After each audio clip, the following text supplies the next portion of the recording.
Jack the Ripper. The year is 1888. A suffocating fog, thick and yellow, clings to the cobbled streets of the East End of London, a perpetual shroud over the district of Whitechapel.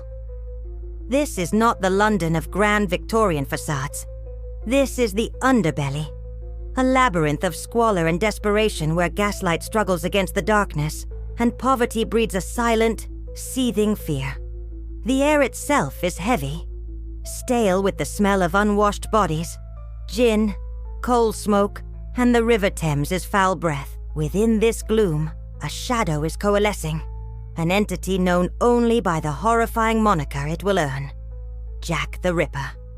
The murders began with a brutal, visceral urgency, targeting the most vulnerable women, the downtrodden, the destitute, those whose lives were already teetering on the edge of the abyss. Mary Ann Nichols, cruelly dispatched in the pre-dawn hours of August 31st. Her murder was a stark, bloody announcement, a sudden tear in the already fragile fabric of society. But it was only the beginning.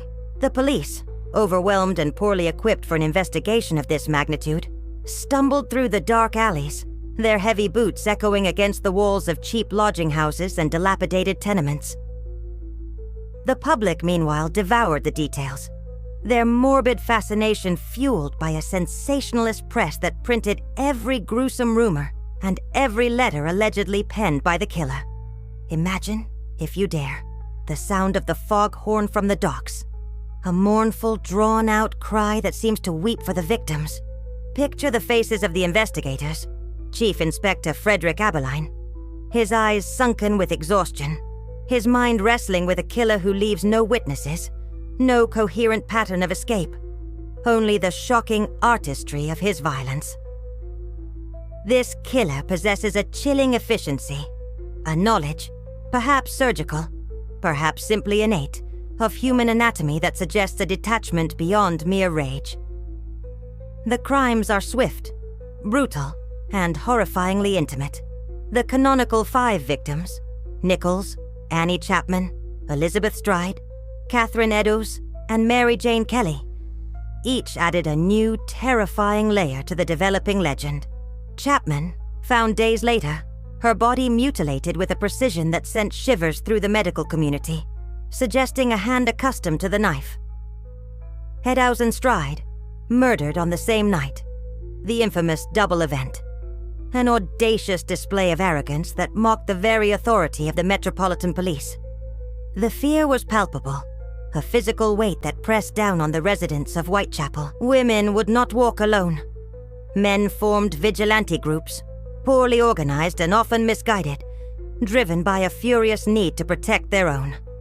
Yet the Ripper remained an unseen ghost, dissolving back into the fog as effortlessly as he appeared.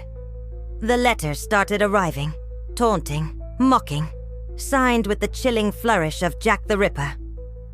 Were they real, or merely the cruel attention-seeking pranks of a callous public? The Dear Boss letter and the Saucy Jackie postcard, dripping with sardonic humor and gruesome promises, became instant, terrifying celebrities. The handwriting, the paper, the postmarks. Every clue was scrutinized, yielding little but more frustration. The identity of the Ripper, then and now, remains the ultimate Victorian mystery. A puzzle wrapped in an enigma, cloaked in the gloom of the East End. It is a story not just of murder, but of social collapse, media frenzy, and the terrifying realization that true evil can walk among us, invisible and untouchable. The narrative of 1888 is a cautionary tale, a dark mirror reflecting the inequality and moral panic of a seemingly civilized age.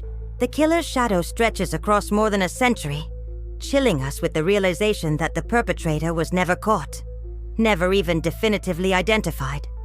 The terror is amplified by the silence that followed. After the last, most gruesome murder of Mary Jane Kelly, the killing suddenly stopped. Just as swiftly as he appeared, the Ripper vanished, leaving behind only the cold, unyielding silence and the lingering dread. Was he arrested for a lesser crime? Did he die? Did he simply move on? we are left only with the suspects, the theories, and the chilling questions. The immediate silence that followed the horrific mutilation of Mary Jane Kelly in Miller's Court on the 9th of November did little to quell the public's hysteria. If anything, the abrupt cessation of the murders only intensified the speculation, allowing a dense, tangled gallery of suspects to form in the public imagination. A gallery that continues to grow even today. The police had a multitude of names, their ledger filled with figures ranging from respectable surgeons to immigrant butchers, from eccentric artists to members of the highest aristocracy. Each suspect carries a sliver of possibility, a circumstantial link that has kept the Ripper's cold case file eternally open. Consider first the most common type of suspect, the local resident, the man who knew Whitechapel's hidden passages intimately. Aaron Kosminski, a Polish-Jewish barber from the district, was named by a top police official, Sir Melville McNagton, as a prime suspect. Kosminski was later institutionalized due to his mental state, which included a pathological fear of women. The evidence against him was primarily anecdotal, but in recent years, DNA analysis, highly debated and contested, has been claimed to link him to the shawl found near Catherine Eddowes. Then there is Montague John Druitt, a barrister and assistant schoolmaster, a man of some education and social standing, whose sudden death shortly after the final murder fueled theories of a socially mobile killer who committed suicide. The timing is suspicious, yet the evidence is just as thin, relying heavily on McNagton's later memoranda, which often contradict earlier police reports. The sheer volume of suspects underscores the difficulty of the original investigation. The police, dealing with an age before fingerprinting was commonplace and forensic science was in its infancy, relied on witness descriptions that were often vague, contradictory, or simply non-existent. The fog, the fear, and the darkness were the Ripper's greatest allies, blurring every line of inquiry. But the most intriguing, and often most chilling suspects fall into the category of the educated, or upper-class killer. This theory posits that the perpetrator's surgical precision and anatomical knowledge could only come from someone with medical training. Dr. Francis Tumblety, an American quack doctor known for his intense misogyny and collection of uteruses, fled England shortly after the final murder. His name circulated quietly among police ranks, and he remains a strong contender for those who favor the medical motive. Another name, one that truly captivates the imagination, is Prince Albert Victor, the Duke of Clarence and Avondale, grandson of Queen Victoria. Though highly improbable and based on scant evidence, the royal connection satisfies the public's desire for a powerful, untouchable villain, suggesting a conspiracy shielded by the highest echelons of society. A variation of this theory involves Sir William Gull, the Queen's physician, who is often depicted in fiction as a man carrying out the murders to conceal a royal indiscretion, adding a cloak and dagger element to the horrific events. This transition from a simple local killer to a high society conspiracy reflects the anxieties of the time, a deep distrust of authority, and the hidden lives of the privileged. Consider the possibility of George Chapman, Soren Kłosowski, a Polish immigrant who was eventually executed for poisoning 3 of his wives. He was certainly in the area and was a known criminal. Haberline himself mentioned Kłosowski as a potential suspect late in life. The focus shifts here from surgical skill to a general, brutal hatred of women, a motive that aligns with the serial nature of the crimes. Finally, there are the more esoteric and sensational theories. The killer was a woman, Jill the Ripper, a midwife who could move through the night unnoticed and whose medical skills would be dismissed. Or the killings were part of a ritualistic Masonic conspiracy hinted at by the cryptic Goulston Street graffito left at the site of Eddowes' apron. Every name, every theory forces us to confront the terrifying realization that the Ripper could have been anyone. The lack of closure remains the core of the Ripper's enduring myth. His face is a mirror, reflecting our own deepest fears about the monster hidden beneath the veneer of civilization. The suspects are not just names on a list. They are ghosts that haunt the back alleys of Victorian London, each one a testament to the failure of the world's most sophisticated police force to catch a single, solitary killer. The truth remains buried beneath layers of speculation, media frenzy, and time. A perpetual stain on the historical record. The list of the damned is long, and the true monster remains free. If you want to follow the trail of forgotten evidence and chilling possibilities, be sure to like and follow the channel. We're just getting started. The most insidious and enduring aspect of the Jack the Ripper case is not the physical evidence, which was sparse and quickly corrupted, but the psychological terrorism he inflicted. The murders were more than just acts of violence. They were carefully orchestrated performances designed to maximize fear and humiliate the police.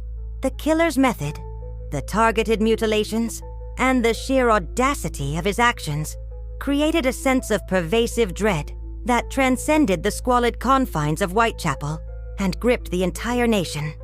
This was perhaps the first time in history that a single, unknown killer became a national icon of terror.